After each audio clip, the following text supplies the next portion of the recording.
Mummy अब मैं वहाँ नहीं रहूंगी। अरे बेटा, इतनी छोटी छोटी बातों पे ससुराल थोड़ी ना छोड़ते हैं। अभी तो तेरी शादी को समय ही कितना हुआ है। अभी तो तेरी शादी को बस 3 महीने ही हुए हैं।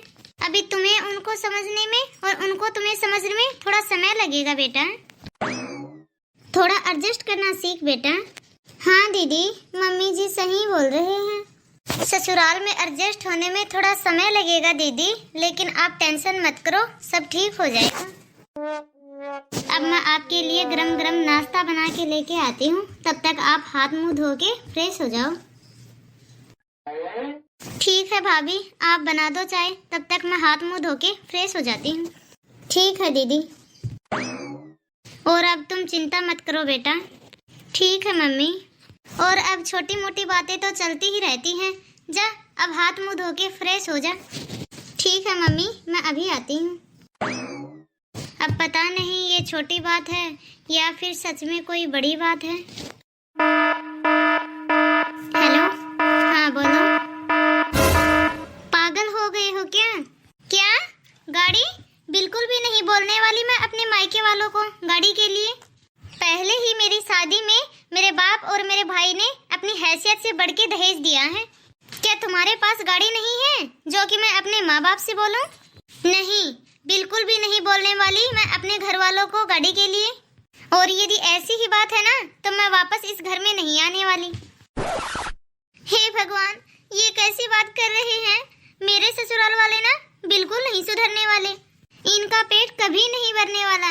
मेरी मम्मी, मेरा भाई कितना भी दहेज दे दे मुझे, लेकिन मेरे ससुराल वालों की नीयत और पेट कभी नहीं भरने वाला।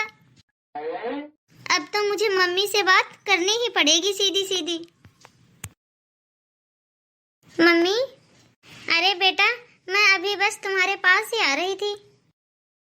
ये देख बेटा, 2 साड़ियाँ निकाली हैं मैंने। ये तेरी ननद के लिए और ये वाली तुम्हारे लिए। अब बेटा तेरी सास के लिए साड़ी लाना बाकी है, बस वही तेरी सास के लिए साड़ी लेने के लिए जा रही हूँ मैं। मम्मी, अब ये सब देने की कोई जरूरत नहीं है आपको। इन सब से मेरे ससुराल वालों का पेट नहीं भरने वाला। आप उनके लिए कितना भी कर दो, लेकिन उनका पेट कभी भी नहीं भरेगा मम्मी। अरे बेटा, मैंने तुम्हें समझाया ना, घर परिवार में ये छोटी छोटी बातें चलती ही रहती हैं। ये कोई बड़ी बातें नहीं है। आ मेरे पास तुम बैठ यहाँ मेरे पास। तो ना बेटा, आजकल बहुत जिद्दी होती जा रही है। आप ना मम्मी मुझे अपने पास ही रखो। अरे बेटा, बेटियां कब से रखी जाने लगी घर पे, तू क्यों नहीं समझती? अब तेरी शादी हो गई है। मम्मी, मेरे ससुराल वालों का लालच एक एक दिन करके बढ़ता ही जा रहा है। क्यों, क्या हो गया बेटा? अब हुआ क्या है? अब क्या बताऊं मम्मी मैं आपको? आपके दामाद है ना, वो अपनी मम्मी की झूठी बातों में आके मुझ पे इल्जाम लगा रहे हैं। मेरी किसी भी बात पे विश्वास नहीं है उन्हें बिल्कुल भी। मम्मी हर बात में मुझे ताने देते रहते हैं और साथ में आपको भी। मेरे लिए तो मैं चलो सुन भी लूं मम्मी, लेकिन आप लोगों के लिए कैसे सुन लूं मैं? अरे बेटा कोई नहीं, क्या हुआ? आजकल हर कोई अपनी बहू की माँ को 2-4 बातें सुना देता है। ये कोई नई बात नहीं है बेटा, तू हमारी चिंता मत किया कर यदि हमारे बारे में वो कुछ बोले तो। लेकिन मम्मी आप मेरी बात को समझ नहीं रहे हो। आपने मेरी शादी में सब कुछ महंगा महंगा दिया था, सब चीजें महंगी महंगी थी ताकि मैं ससुराल में खुश रह सकूं। हाँ मम्मी, आपने मेरी शादी में सब कुछ दिया है, लेकिन फिर भी मेरे ससुराल वाले हमेशा मुझे दहेज का ताना देते रहते हैं कि तुम्हारे मायके वाले ने तुम्हें दिया ही क्या है। ऐसी बातें करते हैं वो लोग। और मम्मी आज तो हद ही हो गई। आज तो वो मुझसे गाड़ी मांग रहे हैं, बोल रहे हैं जब तू अपने मायके चली ही गई है तो अपने मायके से आना तो गाड़ी लेकर आना, बिना गाड़ी के ससुराल मत आना। तो मम्मी ये सब बातें अब मुझसे नहीं सुनी जाती, इसलिए मम्मी अब वहाँ पर मेरा मन नहीं लगता। हर एक बात पे वो मुझे जलील करते रहते हैं। वो लोग बात बात पे मुझे नीचा दिखाते रहते हैं। मम्मी बेटा, मैंने तुम्हारे भाई से बोला था कि हमें उनकी हैसियत के अनुसार गाड़ी देनी ही चाहिए, तो बेटा मुझे अब लगता है कि यहाँ पर भी हमारी ही गलती है। कोई बात नहीं बेटा, तू चिंता मत कर। पर मम्मी कोई नहीं बेटा, मैं तुम्हारे भाई से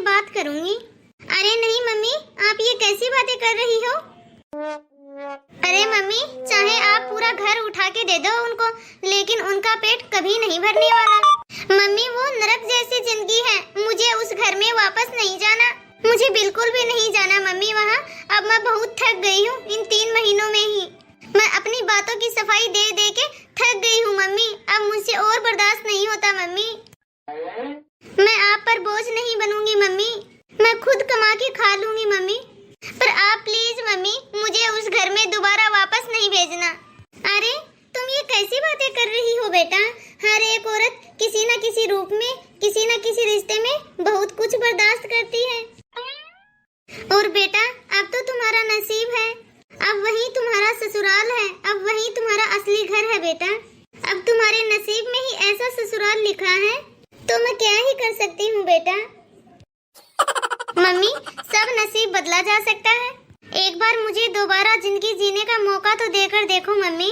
अरे नहीं नहीं बेटा, तू ये कैसी बातें कर रही है? जब भगवान ने ही दामाद जी जैसा पति तुम्हारे नसीब में लिख दिया है, जब तुम्हारे नसीब में ही ऐसा ससुराल लिखा है, तो मैं क्या ही कर सकती हूँ बेटा। तू ना अपने नसीब के साथ समझौता करना सीख बेटा।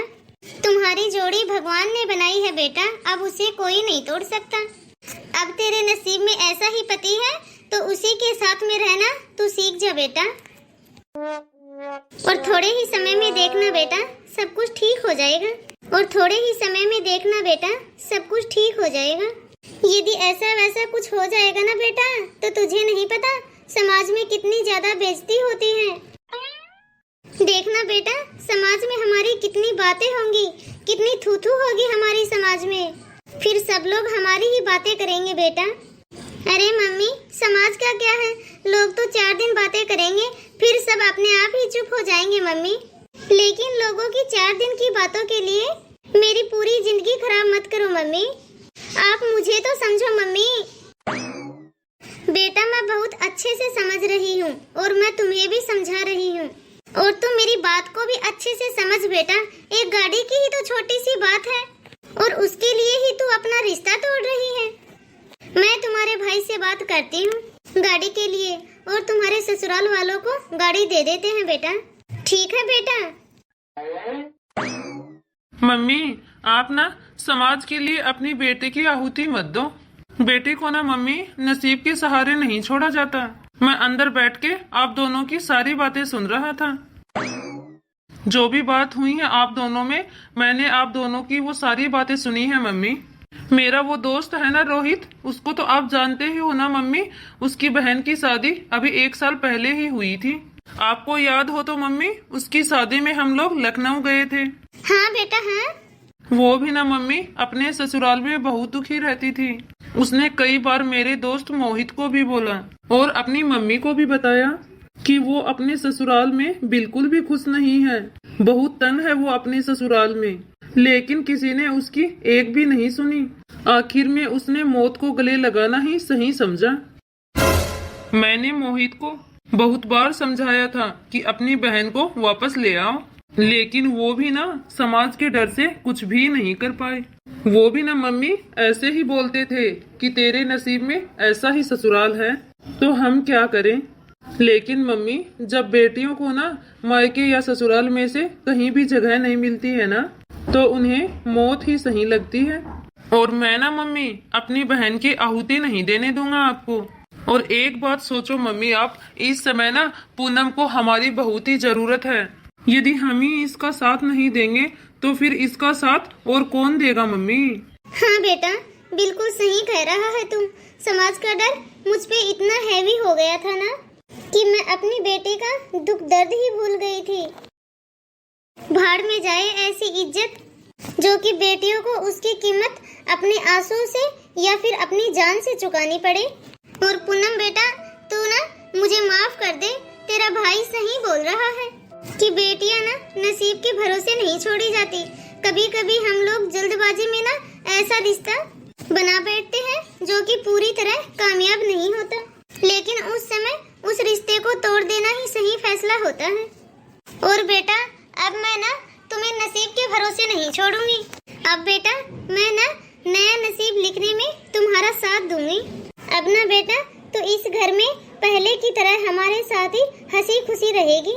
और बहन तू ना चिंता मत कर, अभी तेरा भाई है, तेरे ससुराल वालों से तो हम खुद ही निपट लेंगे। ऐसे दहेज लोभियों को ना अच्छा अच्छी सजा दिलानी चाहिए। देखना बेटा, हम तुम्हारे ससुराल वालों को अच्छी सजा दिलाएंगे। हाँ मम्मी। आपका फैसला ना मम्मी बिल्कुल सही है। हर माँ को ना बेटा ऐसे ही सोचना चाहिए। तूने मेरी आंखें ही खोल दी बेटा आज। मेरा आप सभी से बस यही कहना है कि कसर कोई नहीं छोड़ी थी। माँ ने दहेज का सारा सामान दिया और दहेज के साथ बेटी को एक फरमान भी सुना दिया कि तुम्हारे ससुराल से हमें किसी भी तरह की शिकायत नहीं आनी चाहिए। और बेटी उस फरमान को सिर माथे से लगाकर अपने ससुराल चली जाती है। और ससुराल जाने के बाद ससुराल में कुछ दिनों तक तो उसके साथ बहुत अच्छा व्यवहार करते हैं और उसके बाद फिर अपना रंग दिखाना शुरू कर देते हैं। पहले तो मारपीट होती है, फिर वो दहेज लाने से मना कर देती है तो उसे आग के हवाले कर देते हैं। जो लड़कियां धूप में जाने से भी डरती हैं, उन लड़कियों को धूप या एसिड के हवाले कर दिया जाता है। तो बहुत सारे लोग कहते हैं कि लड़कियों को अच्छी शिक्षा दो। तो अच्छी शिक्षा देने के बाद भी क्या दहेज प्रथा से बचा जा सकता है? नहीं, क्योंकि हम बेटियों को शिक्षित तो कर देते हैं, परंतु आज के समय में शिक्षित लोग ही दहेज की प्रथा को ज्यादा बढ़ावा दे रहे हैं। इसलिए इस प्रथा को हमें खुद खत्म करना पड़ेगा और बेटियों को नसीब के भरोसे बिल्कुल भी नहीं छोड़ना चाहिए। और दहेज लेने वाले से ज्यादा दहेज देने वाला गुनाहगार होता है। अंत में मेरा आपसे यही कहना है कि एक मीठी सी मुस्कान है बेटी, ये सच है कि मेहमान है बेटी, उस घर की पहचान बनने चली जिस घर से अनजान है बेटी। तो आप सभी को हमारी यह स्टोरी कैसी लगी कमेंट में अपनी राय जरूर बताइए। और यदि हमारी वीडियो अच्छी लगी हो तो लाइक शेयर करना मत भूलिए। यदि आपने अभी तक हमारे चैनल को सब्सक्राइब नहीं किया है तो फटाफट से बेल आइकन दबाकर सब्सक्राइब करें। वीडियो को लास्ट तक देखने के लिए धन्यवाद। मिलते हैं अगले वीडियो में।